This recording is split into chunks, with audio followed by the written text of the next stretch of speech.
सासू माँ, मैं सुबह से रसोई में लगे लगे थक गई हूँ।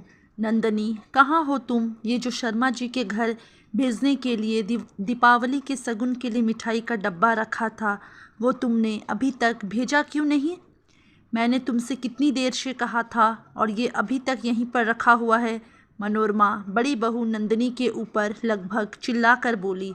मम्मी जी, मैंने बबीता को बोल दिया था। जब वो मेड को बाहर सामान लेने भेज रही थी तो मैंने उससे रसोई से ही कहा था कि लक्ष्मी को शर्मा अंकल के घर देने के लिए वो मिठाई का डब्बा दे दो, क्योंकि उनका घर रास्ते में ही पड़ता है। लेकिन शायद वो भूल गई होगी। नंदनी हमेशा की ही तरह डांट खाकर चुपचाप आंखों को नीचे किए हुए बोल रही थी। नंदनी, तुम अच्छी तरह से जानती हो कि मुझको लापरवाही बिल्कुल पसंद नहीं। तुम इस घर की बड़ी बहू हो, क्योंकि तुम बबीता से पहले इस घर में ब्याह कर आई हो, तो इस घर की जिम्मेदारी भी निभाना तुम्हारा दायित्व पहले है। इसलिए ये जिम्मेदारी तुम्हारी ही है, ना कि बबीता की है। बबीता जानती थी कि अगर सासू माँ ने त्यौहार के दिन आंखों में आंसू देख लिया तो फिर हमेशा की ही तरह उनके कोप भाषण का शिकार बनना पड़ेगा। हमेशा यही होता है कि हमेशा नंदिनी को बड़ी बहू होने का खामियाजा भुगतना पड़ता है। कोई मेहमान घर पर आए तो उनके स्वागत सत्कार और देखभाल की जिम्मेदारी भी नंदिनी की होती है। घर के सब लोग मेहमानों के साथ मिलकर घूमने जाते हैं तो नंदिनी को घर की बड़ी बहू होने के नाते जिम्मेदारी निभाने के लिए घर पर ही रुकना पड़ता है। और रोज़मर्रा में तो घर की जिम्मेदारियां उसकी थी ही, क्योंकि देवरानी बबीता नौकरी जो करती थी।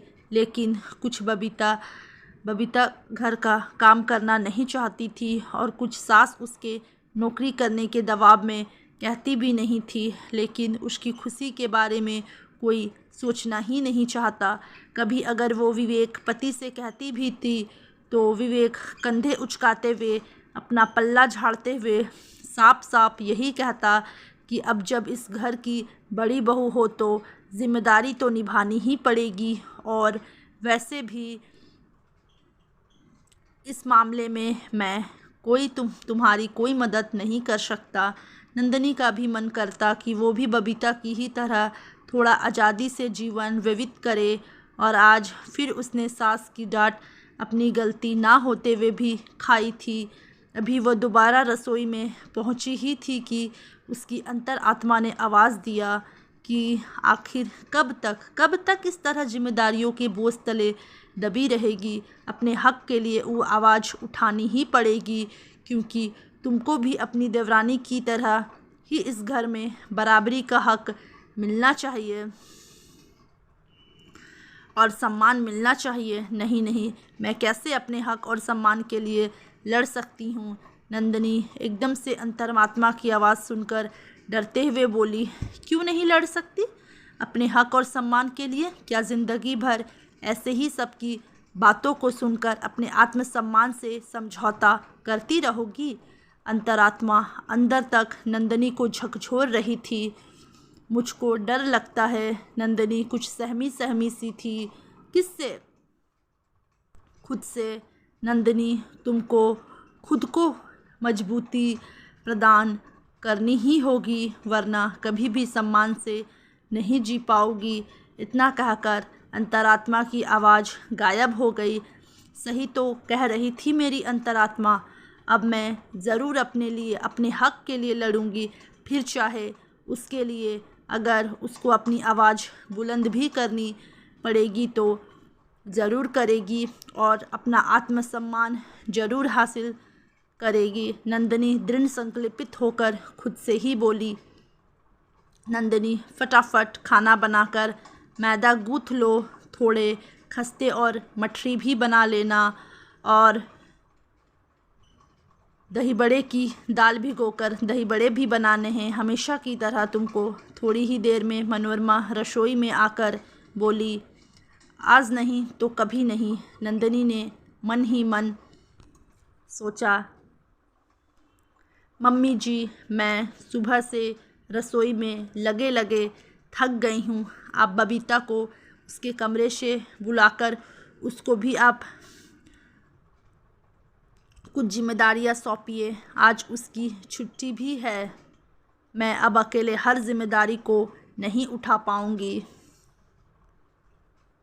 आखिर वो भी इस घर की बहू है और कुछ जिम्मेदारियाँ उसकी भी है। उसका भी दायित्व बनता है इस घर की जिम्मेदारियों को उठाने का।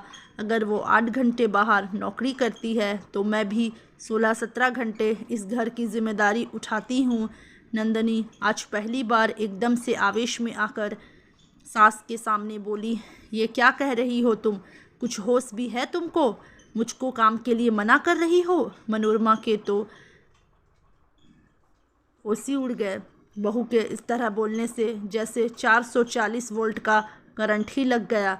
मम्मी जी, शायद मैं अब तक बेहोश थी, लेकिन अब होश में आ चुकी हूँ और अब इस घर की हर जिम्मेदारियों को अकेले नहीं उठा पाऊँगी। मैं सब कुछ संभालती भी हूँ और फिर ज़रा सी भी गलती हो जाने पर डांट भी खाती हूँ। बहुत हो चुका। अब तक मैं आपके सम्मान के खिलाफ़ कुछ भी नहीं बोलती थी, लेकिन अब पानी शायद सिर के ऊपर जा रहा है। पर मुझको भी अपना आत्मसम्मान प्यारा है। नंदिनी निर्भीकता से बोलते हुए अपने काम में व्यस्त हो गई। अब तो मनोरमा को कुछ भी बोलते नहीं बना, क्योंकि